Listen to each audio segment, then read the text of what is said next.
artists are turned off by beats when there's too much going on or the melody's already there and they have to stick to that melody. Yeah, once we get a killer hook on that, I'm down to finish it. Yo, this is F.O.B. Right here is the process. So I started producing music about 5 or 6 years ago, when straight after school I went to study music production in DKIT, and then I did that for 4 years. I initially went in kind of thinking it was a music course where I'd be playing music, but it was actually production, so I kind of just over the years just gradually got more interested. And then when I left college, I started my own business in music production, so recording artists, making beats, and doing a lot of songwriting as well, trying to get as much under my belt as possible. Produced music is my full-time job, I'm lucky enough to say.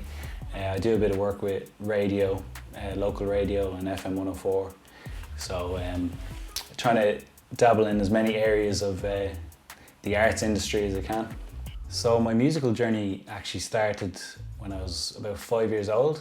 My dad got me a guitar and I learned, self-taught myself on guitar, and then I kind of fell out of love with it for a bit during the teenage years, and it was only when in transition year in school we were forced to do music, but I actually loved it and I had that skill of being able to play guitar. I got really into it and then just did it for Leaving Cert and went into college then. I think it was the music I was listening to around that time which really influenced me. I was listening to bands like Oasis and Arctic Monkeys, and I just loved the vibe, and it's something I wanted to pursue. I think definitely my ears would be more attuned to maybe what's in tune or what's out of tune or what's in key. But I think you could learn at any age, like I wouldn't put it beyond anyone's reach, but it definitely is an advantage. I know many people that were forced to learn piano when they were a kid and haven't gone back to it since, but really are into their music. Maybe not play it, but they're really into their music and they have good tastes. I think music theory definitely has an advantage, but I would say if you're making beats, it's whatever sounds good, you know what I mean? There is no set formula. If someone doesn't know music theory, get into making beats, you won't need it at all. So the producers that really inspired me, when I was a teenager, I was listening to all just Kanye West and that hip hop scene that was going on, and when I found out later on that Kanye West produced all his own beats and he made his own music, I was blown away. I was like, you're right, you can be an artist as well as a producer. You can produce your own music. You don't need someone else there to do it for you. I love Tom Misch, the way he plays the guitar as well, something I can relate with. Kevin Parker from Tame Impala, he's just an unbelievable producer. And Kate Renata be dance music. I'm into that as well. I think that's one thing producers kind of need. You kind of need to have knowledge or an appreciation at least for all different types of music. What a lot of artists or producers get caught up in is they want to sound exactly like such and such, which I'm definitely not au fait with. So the likes of having a Kanye West style drum and sticking an Arctic Monkeys guitar riff over it, that's something that interests me. It's something that I kind of oh, maybe that's never been done before or something. And I think that reflects in some of the artists that I work with. I like artists that want to experiment and make something new. Even just writing, don't forget about the sonics of it, even just writing a song that's a different topic than he loves her, or she loves him. Writing about stuff that, first of all, relates to you or interests you, and that really what comes from the heart. If you're trying to do something different, go for it. So the DAW that I use, the digital audio workstation, is Ableton at the minute. So when I went into college, they were using, before college, I just had GarageBand on my phone, the app, and that's what I'd record on, make little beats on. Then in college, they used Pro Tools just to teach us, so I learned that. And after college, I dabbled with a few, Logic, and then I just set on Ableton and it just seemed to work for me. It was just, the workflow was just so quick. The way you can warp audio is sick. I think though, it doesn't really matter what DAW you use I mean, they're just the tools, you know. If you're starting in production, you don't spend loads of money on a DAW. Learn the basics first, and then you can gradually build up. And it's what goes into the DAW that's going to make it sound good. It's not the DAW itself. I see less barriers now getting into production, but when I first started, I felt like before I knew anything about the industry, I felt like production and a studio setting was just like for people that just know their stuff, or engineers in such a way. I think once you get that out of your head, you can make music anywhere. It doesn't need to be in a studio. So you can make it in your bedroom, which a lot of people are doing now. So that's not a barrier anymore. The technology is there, available to you. You can get everything you want on your laptop. Get a pair of speakers, headphones, and you're away to go, maybe a microphone. But I think in terms of getting into the music industry, there might be a lot more barriers. I mean, especially for female producers. I've talked to a few of them and they're finding it really hard for someone to relate to. But it's just up to everyone in the community, especially in Ireland, to galvanise behind each other and support each other, and everything is easier in numbers. So some of my favourite plugins would be actually the stock plugins in Ableton. You know, I mean, you're paying so much for a DAW, the stock plugins are quality in them, especially the EQs and compressors. But in terms of third-party plugins, I'd use a lot of the Arturia stuff, so the software instruments. They modelled them from old synthesizers, like the Prophet synthesizer and stuff, and they sound phenomenal, so lush. And it's hard to get that with virtual instruments, but it seems like the technology is just there now to replicate them. I think Logic and Ableton are both perfect for anyone who doesn't know anything about plugins but is just starting and doesn't have maybe the money to buy plugins. The stock plugins are more than capable of getting you in the ballpark, especially the virtual instruments. The hardest aspect of production for me would probably be knowing when enough is enough. Like when you're making a beat or something, knowing when to stop adding layers. Obviously knowing when you're not adding enough layers yet, but if you have a drum groove and a bass line going, maybe some chords, think about what you're making the beat for. Obviously if it's an instrumental beat, obviously do a top melody over it. But if it's for an artist, leave space for the artist to create and make art, you know what I mean? Oftentimes artists are turned off by beats when there's too much going on, or the melody's already there and they have to stick to that melody. So the hardest thing about production is probably knowing when enough is enough, when don't overproduce. If someone has a good take and one of the notes is off, you know, if the feeling is there, maybe just tune it a bit and you're good. You know, don't do take after take after take. I think a lot of people put too much into their beats because they're hearing the reference track that they have is the finished product. You know, if they're listening to a Drake song, they're hearing all the bells and whistles and the vocals, and it's mastered. You know, they didn't hear the demo. They didn't hear what was sent to Drake or what Drake's team did. So I think people have to break down the core elements of the song. So whether it be the drums, bass, or keys, and obviously the vocals are a key element. But I think about the artist as well. And that's another thing, like making a beat is great, but I think artists like it more when they're, you know, in the room or on Zoom making a beat with you. So they kind of know, you can get a feeling of if you're doing the right thing, if you're doing too much. But I think they appreciate it as well when a beat is kind of like custom for them. You know, when you see those beats on YouTube, you're kind of like, how many people actually have that beat, or what are they doing with it? You know, is it mine? Is it original? So I think coming from an artist's point of view, You know, try get in the same conversation with the producer, tell them what you want, and from a producer point of view, ask the artist what they want, you know, and obviously have your own creative input. I definitely think it's an ongoing conversation. Things could change right up to the last minute. Sometimes your beat could be 100 BPM and the artist might be singing something that it needs to be a bit faster. It could be like too laid back, so you need to bring up the BPM. It's definitely an ongoing conversation, and I think interacting with someone is the best way to get creative results.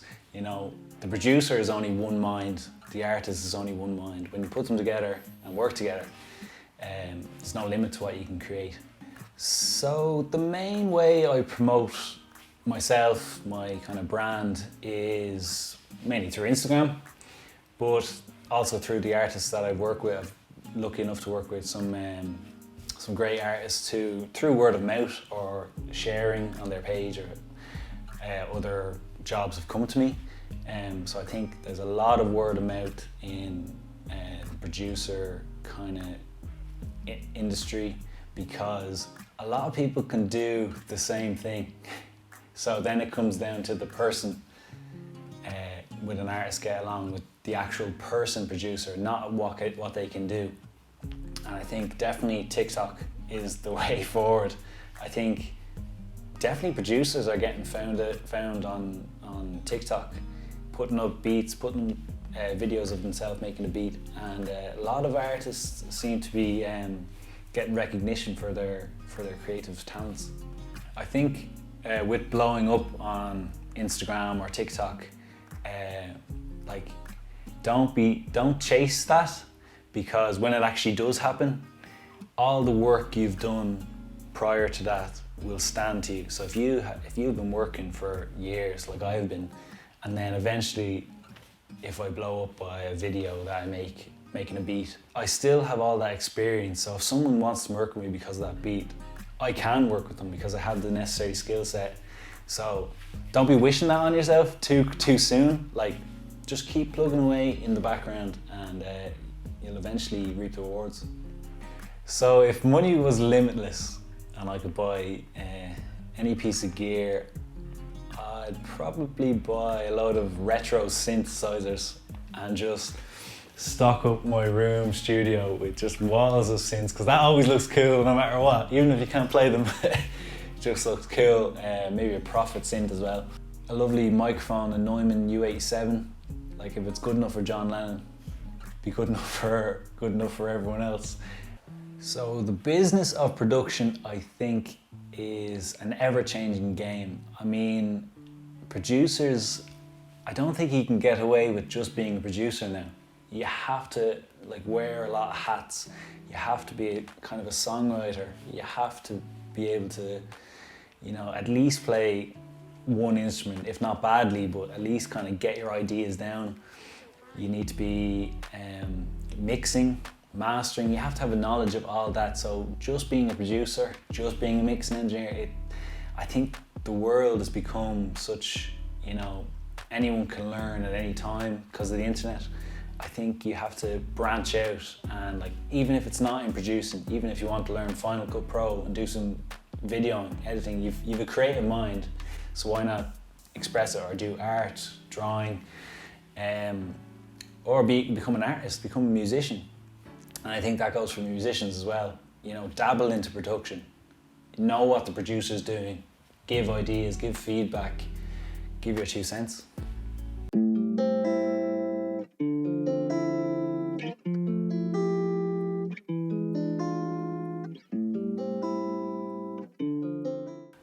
I was paired up with Vida, and we just shot her a message on Instagram saying, look, we got paired up. What sort of music do you like? That's one of the questions I always ask. What sort of music are you listening to at the minute? Or what sort of music do you want to create? And she was definitely on an R&B kind of vibe, and I got that from her previous music, and she also played me music that is unreleased that you'll hear pretty soon. So she was definitely of an R&B kind of vibe. Rihanna, Party Next Door, Drake, kind of, those kind of instrumentals, and she sings and raps over them. So that was definitely the dialogue, and she's a pretty cool person as well. As soon as Vida said R&B, I was like, get me the guitar, because the guitar is just all over R&B, whether it's electric or acoustic, you know, come up with a good, sexy riff, and that's half your battle done. So for the beat I came up with 4 kind of chords on the guitar, and as I said before, I just left space for Vida to do her thing. So I added drums, 808, and a few keys here and there, and just gave her a blank canvas so she can paint over. The beat kind of, as I said, the beat started with a guitar, so grabbed the guitar, and it kind of just went.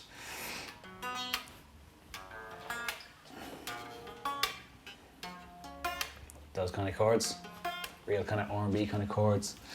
Stuck them through a bit of reverb, amp simulation, and this is what I came up with.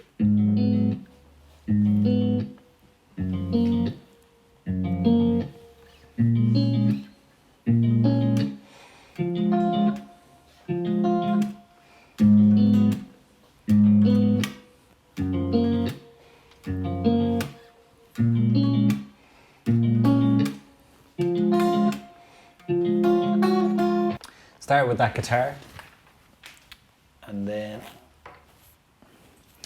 started with that guitar, and then I moved on to the drums.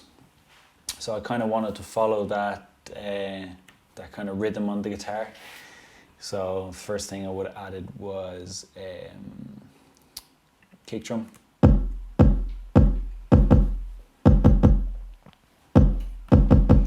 And then snare.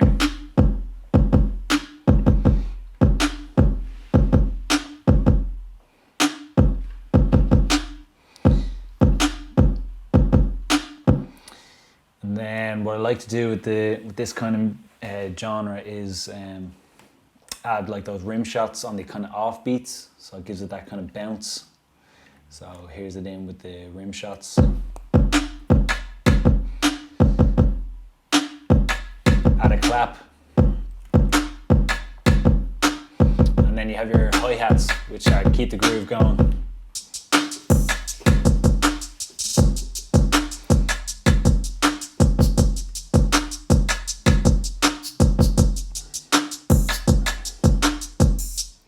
And so that was the solid foundation for the drums. Next natural thing for me was to add the 808. So I would have probably followed the kick drum pattern and then maybe put a few fills in. So here's the 808. And that's a sample I found. And it's being side chained with the kick so they don't go at the same time.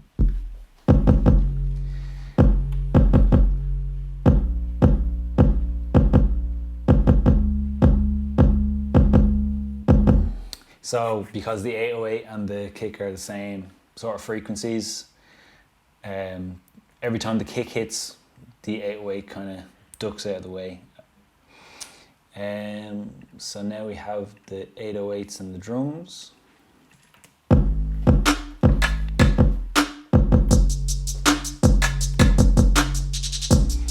then we add our guitar.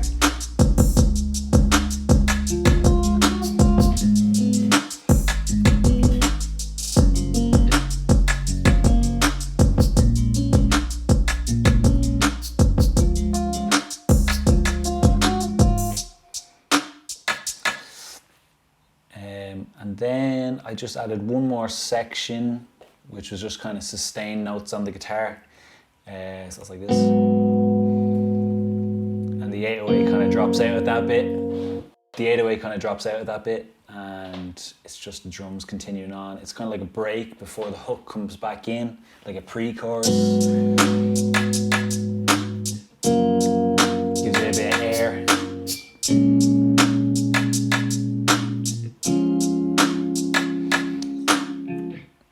Cool, and then I just added some synths then for the end, so that the end of the song is a bit more spaced out. So I added these synths, probably have to turn them up, they're really low in the mix.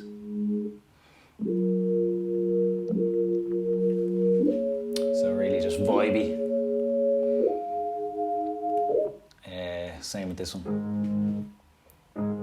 It's like an electric piano.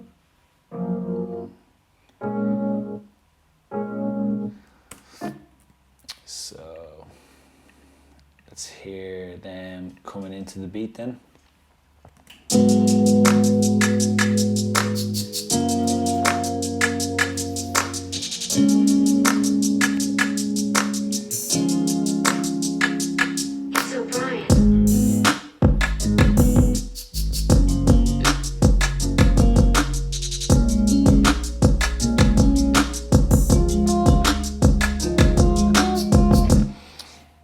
Of course you have your producer tag going in straight before the hook, so nobody robs your beats.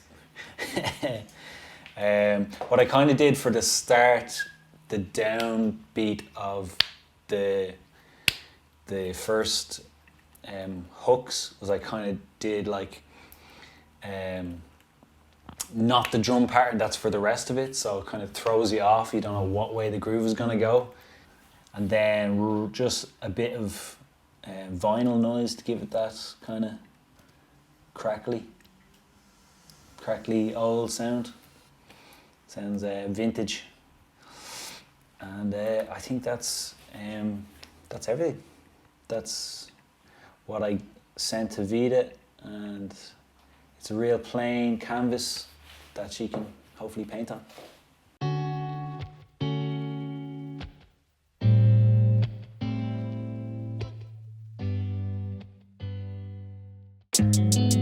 Ay, my check 1 2 1 2. VI to the DA. Love all the purple going on. Purple cap and the Xtracted Bars. One time, ay. I'm just trying to get to know you better. Call me up when you feel under the weather. We go tight and stronger than leather. Beyond the frantic, you taking the frantic. All your friends that can't see, you fucking the best, and you know we the best. I ain't talking about Cali, but I get right keys. Ooh, like that switch up there. As soon as I made that beat, that is the kind of vibe I heard on it. Like that, just sick, like kind of rapping, singing. To your room, tell a taxi, no brakes, we go vroom. Ay, ay, call me up when you lonely, yeah. I'll play my guitar like I'm Spanish, yeah. I'll make you laugh like I'm child. Play my guitar like I'm Spanish, love that. Oh, this, yeah. You ain't got nothing left to prove. With you, I'm always in the mood. In the sheets, and we gonna groove. Call you my Clyde and call me your bunny. Be on the move, always making this money, yeah. Love that, call me your Clyde and Bonnie. Sick. Her tone is very rich. Something that it just matches the beat really well. That's how we do in the no side. That's how we do in the no side. No side. Hey. Hey. That is sick. Big up Vida. That is unreal. Get a sick hook on that and we have a tune. That is unreal. As I said, her voice is just so silky, and it suits that kind of vibe. Like the other tunes that she sent me, they're all kind of this vibe, and I think she's going down the right avenue.